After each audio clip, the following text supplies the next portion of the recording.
Hello friends, నేను మీ Umadevi serene minds నుంచి. ఈరోజు నేను బ్రెయిన్కి సంబంధించిన ఒక ముఖ్యమైన విషయం గురించి చెప్పాలనుకుంటున్నాను. మామూలుగా మన బ్రెయిన్లో ఒక డోపమిన్ అనే ఒక న్యూరో ట్రాన్స్మిటర్ ఉంటుంది. అయితే దీన్నే మనము ప్లెజర్ హార్మోన్ అని చెప్పేసి, రివార్డ్ కెమికల్ అని చెప్పేసి కూడా అంటూ ఉంటాం. అయితే జనరల్గా ఇది మనకు నచ్చిన ఫుడ్ తిన్నప్పుడు కానీ, మనకి ఇష్టమైన వాళ్ళని కలిసినప్పుడు కానీ, లేదా మనని ఎవరైనా మెచ్చుకున్నప్పుడు కానీ ఈ కెమికల్ అనేది బ్రెయిన్లో రిలీజ్ అవుతుంటుంది.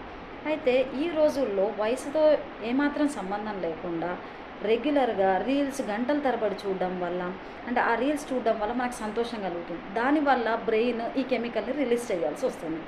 అయితే ఈ కెమికల్ అనేది ఒక హాఫ్ అన్ అవర్ 1 అవర్లో రిలీజ్ చేయడం ఏదైతే మోతాదు ఉందో అది ఒక 15 డేస్, ఒక 1 మంత్ అంత కాల పరిమితిలో చేయాల్సిన కెమికల్ని ఇది ఒక హాఫ్ అన్ అవర్ 1 అవర్లో రిలీజ్ చేయడం వల్ల బ్రెయిన్ చాలా ఒత్తిడికి గురి అవుతుంది.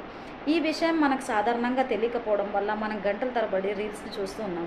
అయితే దీనివల్ల మన మెమొరీ పైన ఎఫెక్ట్ పడుతుంది, అండ్ డెసిషన్ మేకింగ్ పైన ఎఫెక్ట్ పడుతుంది, అండ్ కాన్సన్ట్రేషన్ ఫోకస్ చేయలేకపోతున్నాం. ఇలా చాలా విషయాల్లో కూడా మనకు తెలియకుండానే చాలా సమస్యల్ని ఎదుర్కోవాల్సి వస్తుంది. ఇది షార్ట్ టర్మ్ ప్రాబ్లమ్స్కే కాకుండా లాంగ్ టర్మ్ ప్రాబ్లమ్స్కి కూడా దారితీసే అవకాశం ఉంది. సో ఫ్రెండ్స్, ఇప్పుడైనా మీరు మీ స్క్రీన్ టైంని తగ్గించి మీ రీల్స్ చూసే టైంని తగ్గించండి. ఏదైనా ప్రాబ్లం ఉంటే సెరెన్ మైండ్స్ని కాంటాక్ట్ చేయండి. థ్యాంక్ యూ అండి.